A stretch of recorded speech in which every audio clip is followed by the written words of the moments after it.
age as the average Formula One fan. I bring that up in the context of Red Bull ending their ownership relationship in the series. Perhaps we thought because the demographic fit wasn't quite right, they're spending multiples of that in Formula One for the same age group. What am I missing here?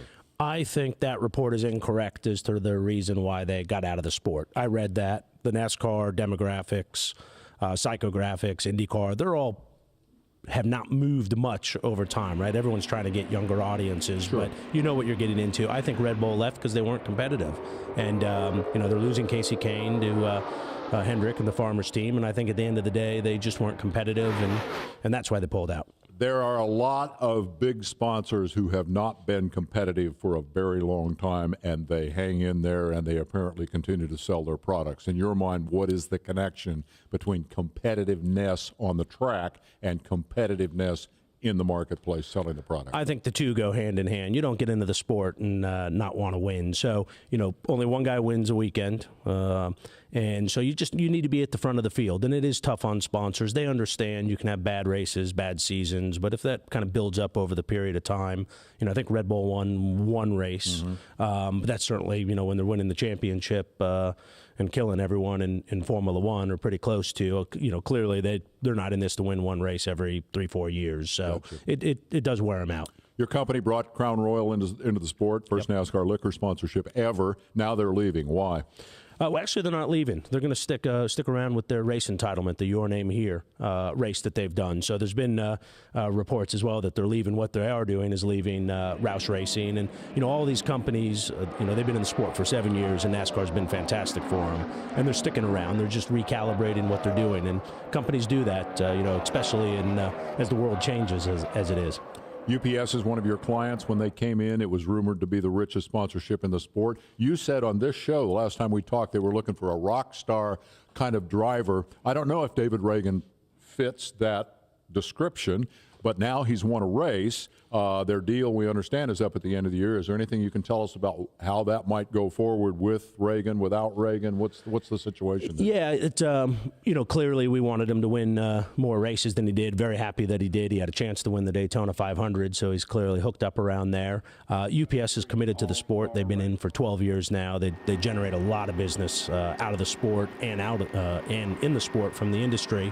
So they're in discussions right now, reviewing what to do. And then really Ragan's future is as much in Roush's hands because he's in a contract year, and kind of need to wait and see what happens there.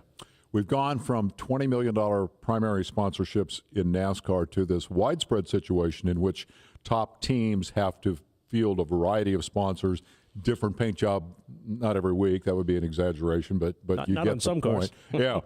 Is that a temporary situation brought on by the economy, and has that situation bottomed out?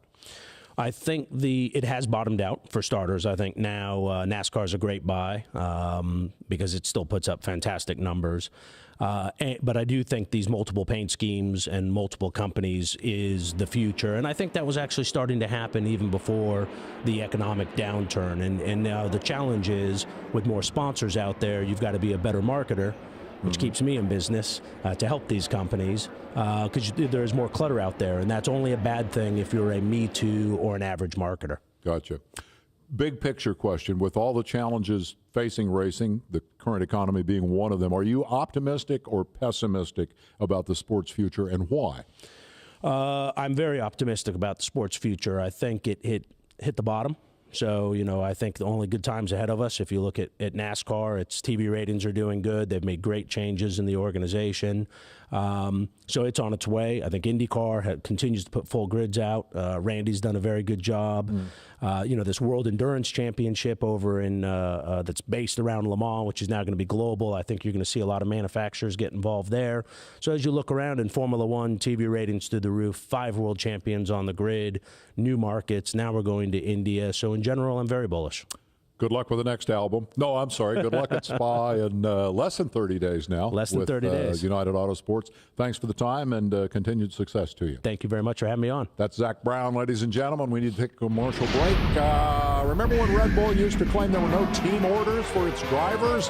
Will Buxton remembers that. In the wake of today's British Grand Prix, we'll talk about that and much more involving today's win for Ferrari. But first, Yes, Roger Penske, who had success this weekend in Kentucky, but then not so much in Toronto. Stay tuned for a conversation with the captain.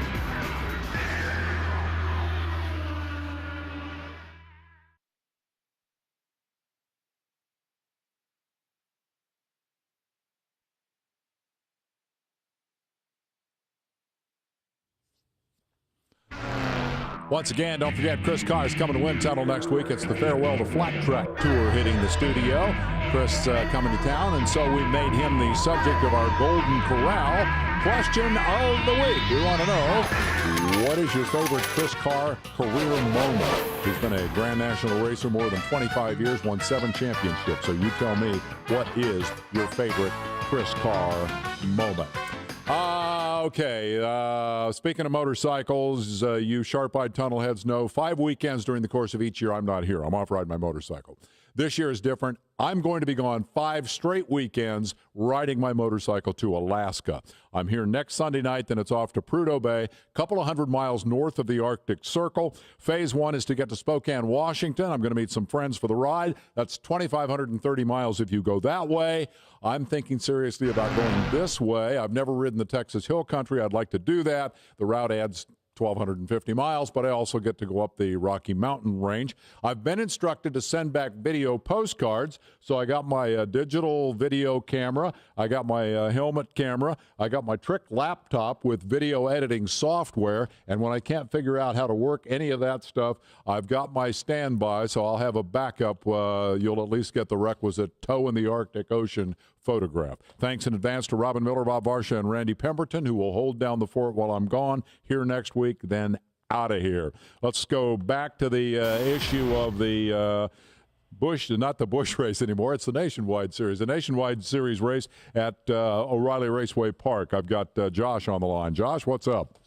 Oh, not much, Dave. I just wanted to say that NASCAR made one of the sorriest moves taking that race away, because I've been to IRP since 1993, and when I found out, it's more than just taking away a short track race away. My family and they took me to my first race there in 93. So. Oh, wow. So you got an emotional connection to that event. Will you go to the Nationwide race over at the Brickyard? Oh, no way. I mean, like what Don said earlier, it's taken away from the heritage that racing was about, short tracks, and so I don't know. It's just going to be a wait and see, I guess. Yeah, the crowd will be the crowd at the Brickyard on Saturday will be the verdict. They're also adding a Rolex sports car race to the weekend to make it a complete package. I'm reasonably certain there'll probably be some renegotiation of the O'Reilly sponsorship. It's going to now focus on the drag strip, but their deal with the oval track became a lot less valuable with the end of that event. We're going to head to break with our Golden Corral Help Yourself to Happiness moment involving our favorite cow. At Berlin Raceway in Michigan, Matt Merrill had resigned himself to second place. And then wait, there's a late yellow. It bunches the field, the final restart. Matt gets the best of Tim George Jr., helps himself to happiness in the form of his very first ARCA victory in his 23rd career start, and he is happy. We'll be right back.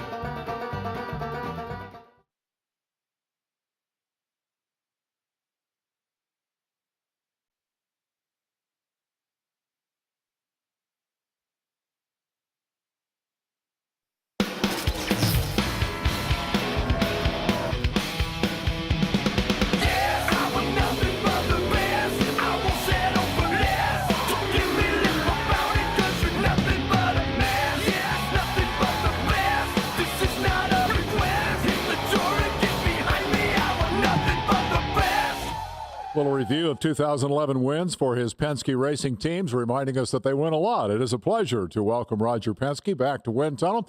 Good to see you, Roger. Thanks for your time tonight. We appreciate it.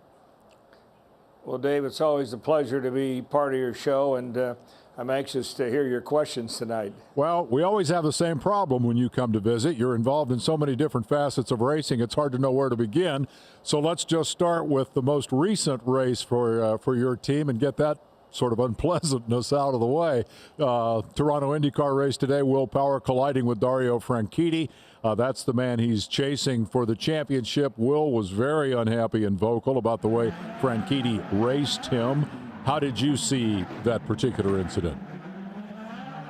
Well, you know, I'm sitting in the pits, and it's difficult not knowing when you're out there in the track and see it. Obviously, Will was unhappy about it, and you know, those too bad when they race each other clean and then they get into each other. And I think that I saw Dario with an interview that said he'd take 50% of the blame. But again, we got the short end of that one. Unfortunately, we were back on the track in pretty good shape, and then Tagliani got in the back of Will, and that ended our day. So we got to move on to Edmonton. Lots of races to go. And again, we got some great guys on the IndyCar team, and we just have to go forward. You know, we've been in this a long time, and you have these tough days, but we got to look at the brighter side. We had 3 wins. You know, Will's a great driver. We got Elio and Ryan there. So let's move on to Edmonton and see if we can't do better. Before we move on, one point to kind of clarify. There was a lot of confusion on the broadcast about whether or not Franchitti was going to get a penalty. Were you ever led to believe that he would be penalized? Well, I heard it over the IRL network that they were going to penalize Franchitti, and I was surprised when he stayed out and didn't come in. But evidently, it was said that was going to happen, and then there was some discussion amongst the officials and probably at the Ganassi camp, and they decided to waive that and let him continue. So that's as far as I know, and that's what I heard on my intercom. Do you ever get mad in circumstances like that? You always have the best face on it. Inside, do you ever get so mad you just want to tear somebody's head off? Well, I think that having been in it as long as I have, I've got to take the middle road here. My guys are mad. Someone has to have a cool head here. Obviously, very disappointed. Probably knowing that we've got back on the track, without going a lap down, put us in pretty good shape. But when we got whacked again, I said, boy, I just can't believe it. Wrong place, wrong time. But, you know, Dave, I just have to say that we weren't in the right place today, and obviously having Will's car towed down the pits, that's when I guess I really got upset inside. But, you know, I had to move on with Ryan and try to get him up there, which he finished 7th, which based on where he started was pretty decent for today. But a lot of wrecked cars out there. These guys are going to have to learn how to take care of themselves. A bigger picture question. You were instrumental in bringing Chevrolet back into IndyCar racing beginning next year. My engine question is this. A couple of years ago, the pundits were all hyping 1.6-liter inline 4-cylinder turbos. That was going to be the global racing engine for everything from IndyCar to Formula One. Now, lo and behold, IndyCar and Formula One will have turbocharged V6s going forward. Did something change? Did the pundits just have it wrong? Why V6s rather than inline 4s? Well, I think when you think about Formula One cars, you think about our Indy cars, you know, we need V6s or V8s, and certainly a V6 turbocharged 3-liter, you know, is a good formula. And again, I see this engine becoming a formula in all types of racing, whether it be ALMS, whether it be Indy, whether it be Formula One. I think variations of this will drive more manufacturers into the sport, and that's exactly what we need to get the support from all the different manufacturers around the world. Believe me, I think the 4-cylinder was just some noise we heard over in Formula One, and once the real people got together, it was obvious that a V6 would be the right thing. And I know for a fact that General Motors and Chevrolet wanted a V6 with turbochargers and direct injection because it really was part of what they sell on Monday in many of the cars that they produce on a worldwide basis. I want to ask you some NASCAR questions. Let's get the commercial break out of the way first. And en route to that, I have a Roger Penske trivia question. Only once in the team's long history has Penske Racing run the 24 Hours of Le Mans. Who were the drivers and what kind of car did they race? You'll probably be Googling instead of watching the commercial. We'll be right back with Roger Penske and the answer.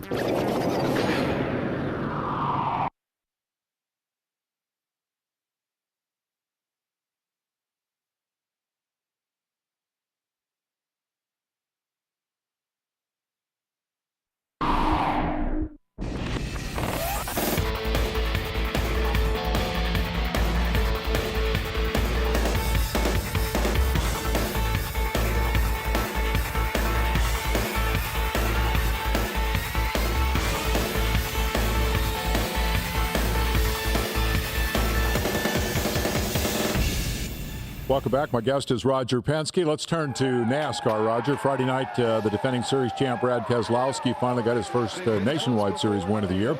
Last night, he and Kurt Busch both led laps, looked like potential winners, and then the late restart left them 7th and 9th, respectively. Only 2 Dodges out there in the Cup Series. You run them both. What's your assessment of their performance this season? Well, Dave, I would say that we've showed some real speed here in the last 6 weeks.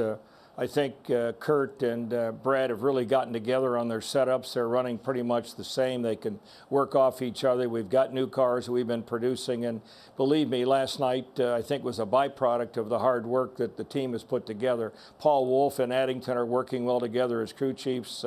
Obviously, when you can lead 100 laps in a race like at Kentucky, you know, we had cars to win the race. Unfortunately, there at the end, at the restart, we were on the bottom line and kind of backed up a little bit, and there was a big charge on the top. But again, we have a chance to have both cars in the chase. Kurt is 4th now, 18 points out of the lead. I think when I look at Brad's position, he's 21st, 3 points out of 20th. We've got 8 races to go. So I would say the team has really been producing. Each has a win. We had a couple of wins at the beginning of the season. We led the championship for a while. I think we're resurging here. And to me, I feel very good about where we're going with the Dodge product. They're giving us a lot of support. I think we got our cars better. The engines are running well, and I know we got 2 great drivers. So to me, I take my hat off to the whole team, and it was a great weekend. And Parker Kligerman, on the other hand, who's our development driver, finished 2nd in the truck. So up until today, I think we had a great weekend. By the way, the 2 crew chiefs will be on Race Hub tomorrow night. The Dodge people have expressed interest in expanding their stable, include more teams. Do you foresee additional Dodges under the Penske banner in the near term? Do you see Dodge expanding in some other fashion, or do you think it'll end up status quo with 2 Dodges in Sprint Cup? Well, I think it all depends on what they want to support from the standpoint of equipment. Certainly the financial support is important to a team like ours as we go forward to compete with the Fords, the Chevys, and obviously the Toyotas. But to me, more teams are fine. I mean, we'll run 2 cars next year. We've got 2 good drivers. We've got the development capability using the nationwide series. Sam hopefully will have a full run next year, and obviously Brad wants to continue on. We'll have Jacques Villeneuve, in fact Tagliani, running in Montreal coming up in the next couple of weeks. So we've got a good program. We got good people. The engine shop is doing a great job, and I just want to thank all those guys. So I see us 2-2 next year with the sponsorship that we have in hand. So Sam Hornish will continue to pursue his stock car career, assuming that sponsorship can be found. Is that how you would like to see that story end? Well, I think we have a good chance with Alliance Truck Parts, who have been supporting him the last several races, and they have a very big interest in Sam and what he can do. Been great off the track, and we've seen some good job that he's done on the track, and we're going to run him now in about 5 or 6 more races, and they want to go with him next year. So a planned full season with Sam, maybe to run for the championship, give him a real year to sort it out, and then Brad will run selective races, and we'll fill in probably with Parker Kligerman to try to continue to build his capability, within NASCAR. That's good. We went to break with that trivia question. We wondered about Penske Racing's only attempt at the 24 Hours of Le Mans, and we asked the fans who were the drivers and what kind of car did they race. The year was 1971. The drivers, the late Mark Donohue and our own David Hobbs, and driving for Roger Penske in a Ferrari. We actually have a picture of that Ferrari, I believe, and it was Sunoco sponsored, as were a lot of Penske cars back in the day. If I have my facts straight, Roger, that effort with the Italian car impressed the Porsche people and led to your team racing a Porsche in Can-Am. Now Porsche has plans for a new prototype effort at Le Mans. I'm curious whether that piques your interest at all. Can you foresee any circumstances that might